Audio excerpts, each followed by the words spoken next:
Welcome back to another technical deep dive here in the debug zone. Today, we're tackling a big question and breaking it down with insights from other users. Hopefully this clears up some misconceptions and helps you get the answer you need. So buckle up, stay a little curious, and let's jump right in.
And that's a wrap.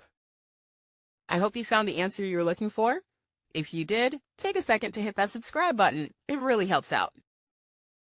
And let me know in the comments which solution worked best for you. See you next time in the debug zone.